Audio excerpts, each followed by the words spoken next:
بسم اللہ الرحمن الرحیم۔ السلام علیکم پیارے دوستو،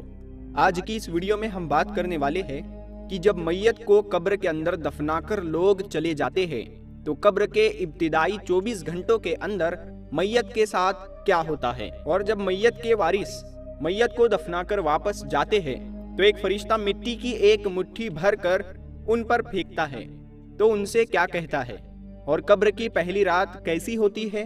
پیارے دوستو، یہ بات یقینی ہے کہ ہر ایک کو موت کا جائزہ چکھنا ہے، جس طرح کہ اللہ تبارک و تعالی قرآن پاک میں ارشاد فرماتا ہے کلو نفس ذائقۃ الموت، کہ ہر جاندار کو موت کا ذائقہ چکھنا ہے۔ جو یہاں پر آیا ہے اسے ایک نہ ایک دن واپس ضرور جانا ہے، اور مرنے کے بعد انسان کی پہلی منزل قبر ہوتی ہے۔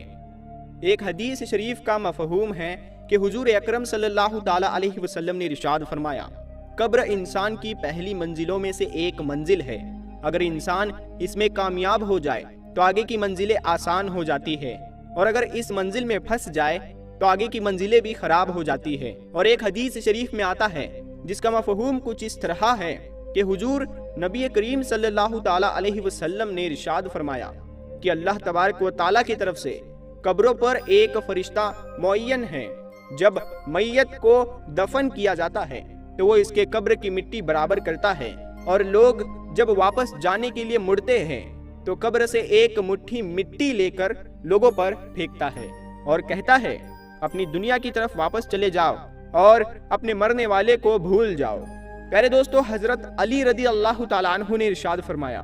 کہ میں نے نبی کریم صلی اللہ تعالیٰ علیہ وسلم کو یہ فرماتے ہوئے سنا کہ انسان کے مشکل ترین رات قبر کی پہلی رات ہے، کیونکہ جب اس کے دوست، احباب، رشتہ دار، اولاد اور اس کو دفنانے والے اس کو دفنا کر چلے جاتے ہیں تو وہ انسان روتا رہتا ہے، ہر ایک دوست کے پاس آتا ہے، اسے روکنے کی کوشش کرتا ہے کہ مجھے چھوڑ کر نہ جاؤ، لیکن افسوس کہ اس کی آواز کوئی سن نہیں سکتا۔ تو اب وہاں پر قبرستان میں ہر کوئی اکیلا رہ جاتا ہے۔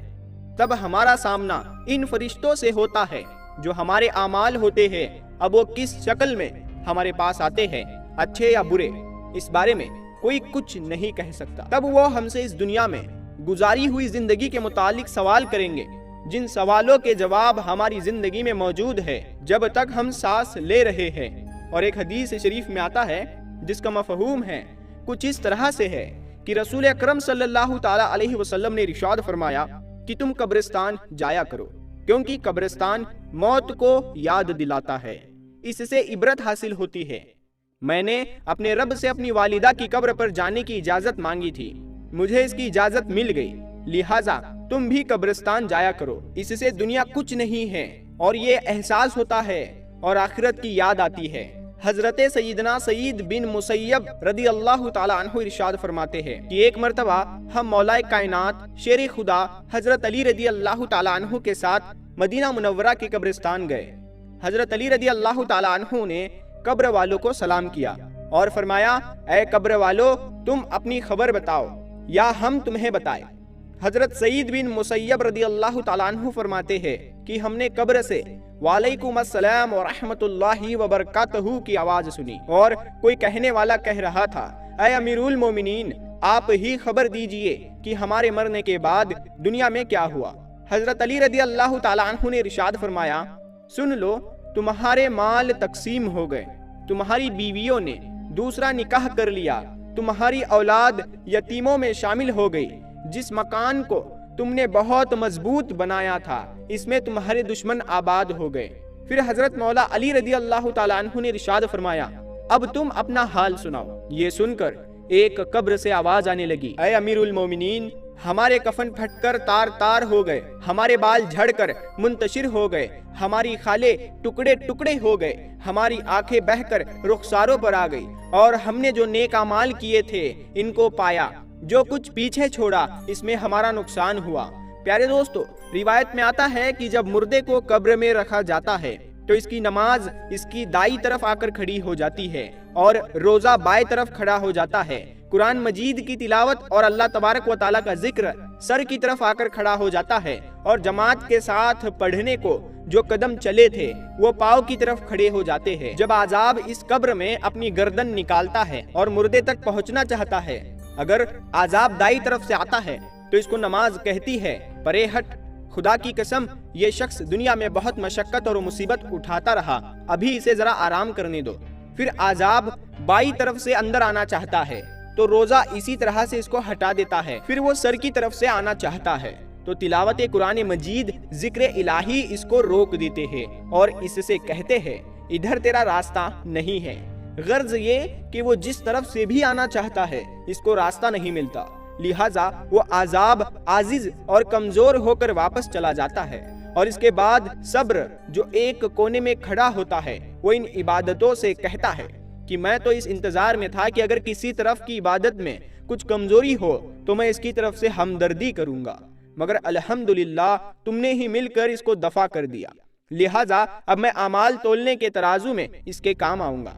پیارے دوستو، جب میت کو قبر میں دفنا کر اس کے ورثہ چلے جاتے ہیں تو قبر میں دو فرشتے جن کو منکر نکیر کہا جاتا ہے میت کے پاس وہ آتے ہیں، جن کی آنکھیں بجلی کی طرح چمکتی ہے اور آواز بادل کی گرج کی طرح ہوتی ہے، ان کے دانت گائے کی سینگوں کی طرح باہر کو نکلے ہوتے ہیں، ان کے منہ سے آگ کی لپٹیں نکلتی ہے، بال اتنے بڑے ہوتے ہیں کہ پاؤں تک لٹکتے ہیں، ان کے ایک کاندھے سے لے کر دوسرے کاندھے تک اتنا فاصلہ ہوتا ہے کہ کئی دن تک چل کر مسافت کو ختم کیا جا سکتا ہے۔ مہربانی اور نرمی ان کے پاس نہیں ہوتی، لیکن سختی کا معاملہ یہ مومنوں کے ساتھ نہیں کرتے ہیں، بلکہ پھر بھی ایسی ڈراؤنی شکل و صورت کی ہیبت ہی کیا کم ہے۔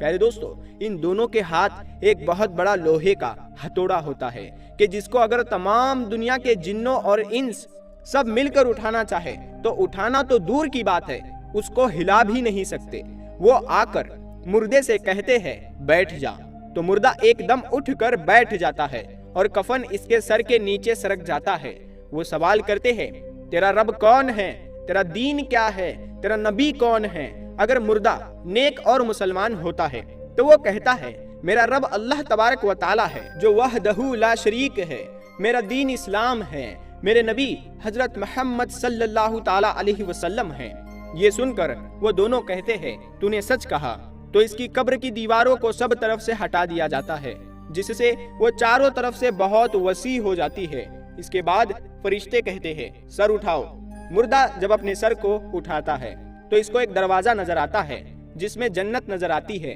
اور وہ کہتے ہیں اے اللہ تبارک و تعالیٰ کے دوست، وہ جگہ تمہارے رہنے کی ہے اس وجہ سے کہ تم نے اللہ تبارک و تعالیٰ کی اطاعت اور فرما برداری کی ہے۔ حدیث پاک میں آتا ہے جس کا مفہوم کچھ اس طرح ہے کہ رسول اکرم صلی اللہ تعالیٰ علیہ وسلم نے ارشاد فرمایا کہ قسم ہے اس پاک ذات کی کہ جس کے قبضہ قدرت میں میری جان ہے کہ مردوں کو اس وقت ایسی خوشی ہوتی ہے کہ جو کبھی ختم نہیں ہوگی۔ اس کے بعد وہ فرشتے کہتے ہیں کہ اپنے پاؤں کی طرف دیکھ۔ جب وہ دیکھتا ہے تو وہ دوزخ کا دروازہ نظر آتا ہے جس سے دوزخ کا حال نظر آتا ہے۔ وہ فرشتے کہتے ہیں کہ اے اللہ تبارک و تعالیٰ کے بندے، تو نے اس دروازے سے نجات پا لی ہے۔ اس وقت بھی بندے کو اس قدر خوشی ہوتی ہے جو کبھی ختم نہیں ہوگی۔ اس کے بعد اس کی قبر میں 70 دروازے جنت کے کھول دیے جاتے ہیں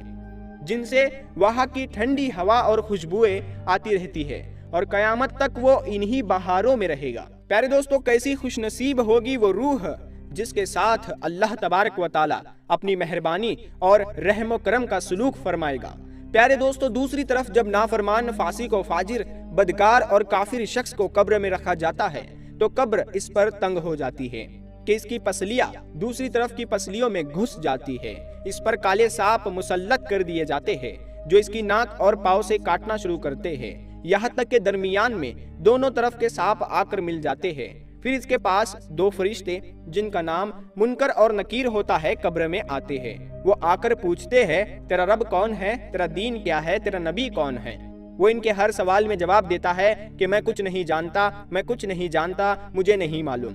پھر وہ فرشتے اس کو اس قدر زور سے مارتے ہیں کہ ان کے غرض کی چنگاریاں قبر میں پھیل جاتی ہے۔ اس کے بعد وہ فرشتے اس کو کہتے ہیں کہ اوپر دیکھ،